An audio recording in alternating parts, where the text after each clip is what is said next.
Olá, Opção Play de hoje conversa com Valério Luiz Filho, advogado, filho do Valério Luiz, radialista que foi assassinado no 5 de julho de 2012, portanto quase 6 anos. Ele veio aqui hoje para comentar uma matéria que a gente publicou, trazendo informações sobre a instauração de um procedimento de insanidade mental, um pedido de insanidade mental de um dos réus, o Djalma da Silva, que é acusado, e vai também adiantar para a gente alguns nomes de testemunhas que foram arroladas em defesa do Maurício Sampaio, que é apontado pela investigação como mandante do crime, e de outros indiciados, Valério? Obrigado por vir aqui. Eu que agradeço, sempre um prazer vir aqui ao Jornal Opção, uma casa que eu tenho muito apreço, muito carinho, colaboro inclusive com o jornal, então é bom esclarecer para as pessoas também tudo que está acontecendo no processo, O processo ficou muito tempo, mais de 2 anos, nos tribunais superiores, Superior Tribunal de Justiça, Supremo Tribunal Federal, as pessoas acompanharam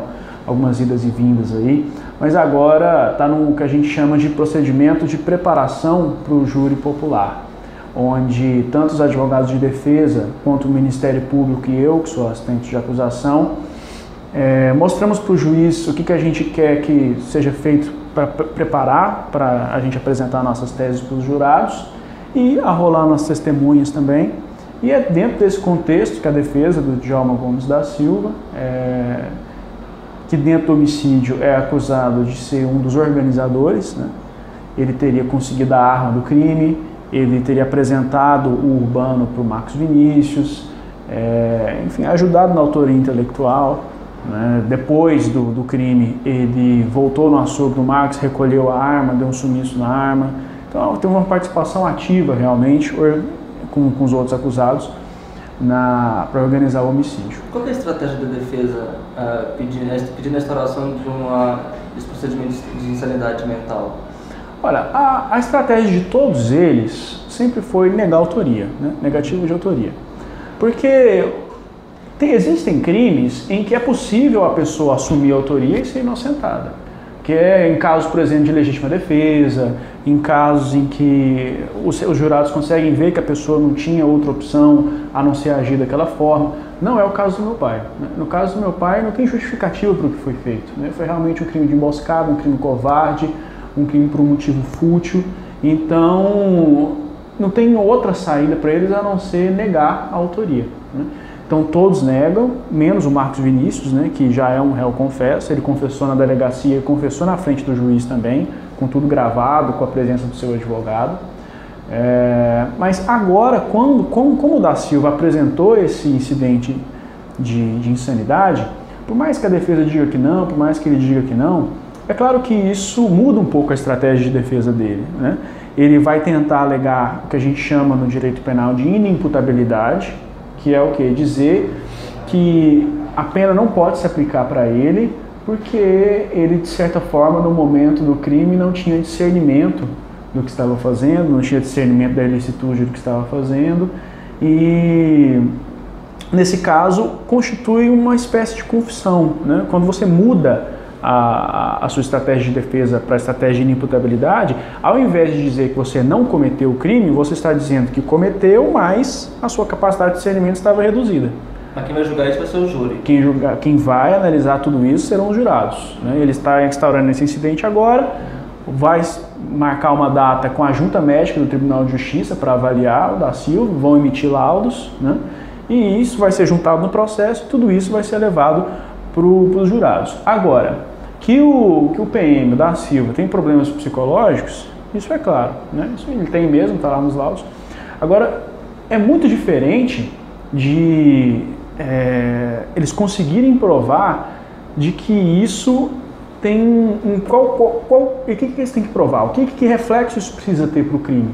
Eles têm que conseguir provar para os jurados que o da Silva, naquele momento, lá em 2012, não tinha consciência da ilicitude do que ele estava fazendo, que o que ele estava fazendo era um crime, ou que o estado mental dele, pelo menos, impossibilitava ele de se conduzir com base na consciência da ilicitude do que ele estava fazendo.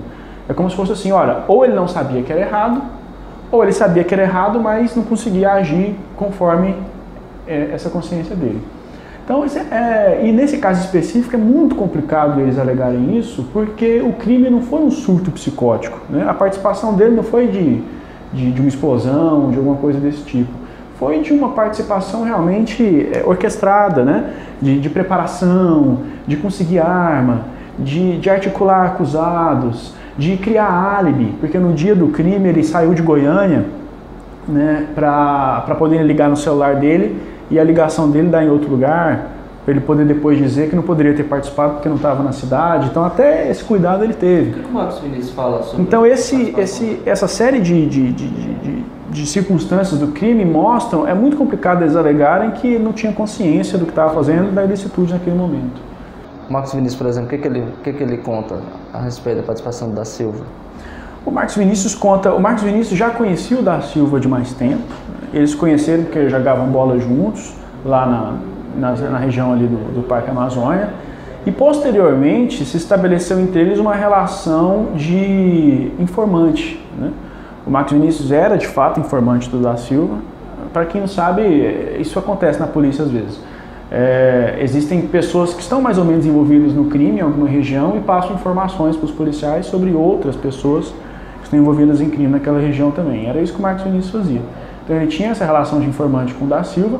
O Da Silva e o Figueiredo frequentavam o açougue do Marcos Vinícius, que ficava perto da cena do crime, porque eles iam ali, comiam um espetinho, uma cerveja, alguma coisa, e essa relação de conveniência ali foi o que fez esses dois policiais optarem por usar o açougue do Marquinhos como um ponto de base na hora de cometer o crime, né?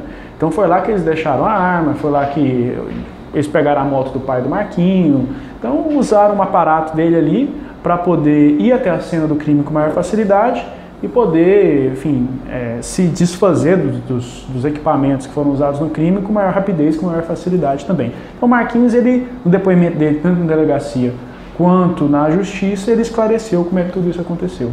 Não tem data ainda prevista para o júri, né?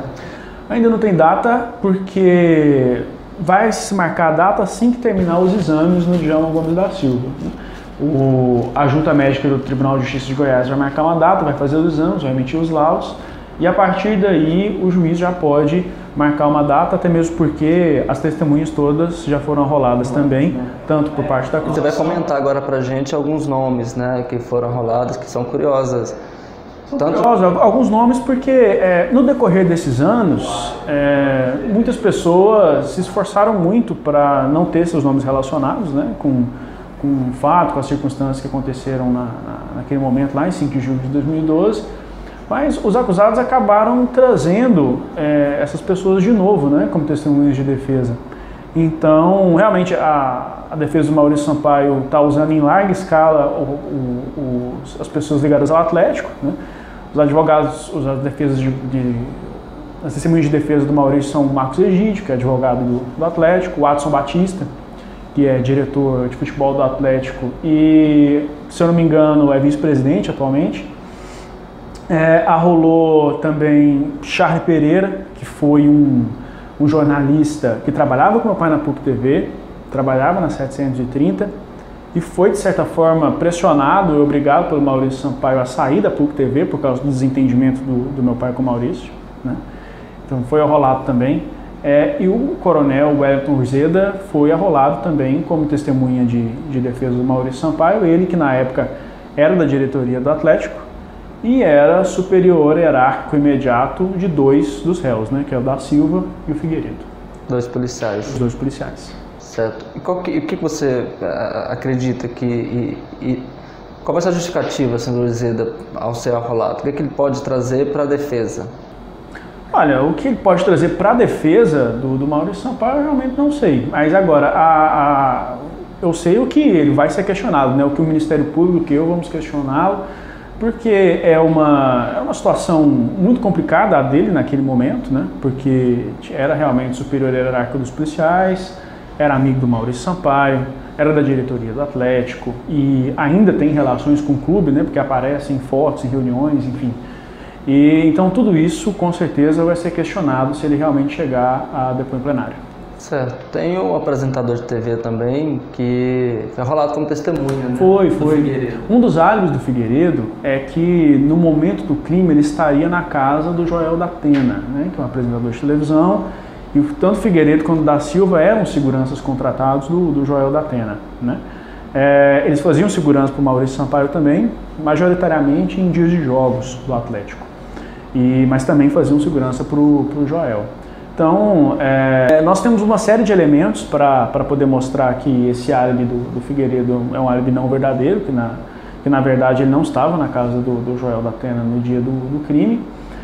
Mas o objetivo deles em arrolar o da Atena é realmente para que o da Atena possa justificar o Figueiredo de alguma forma, dizendo que ele estava lá naquele momento.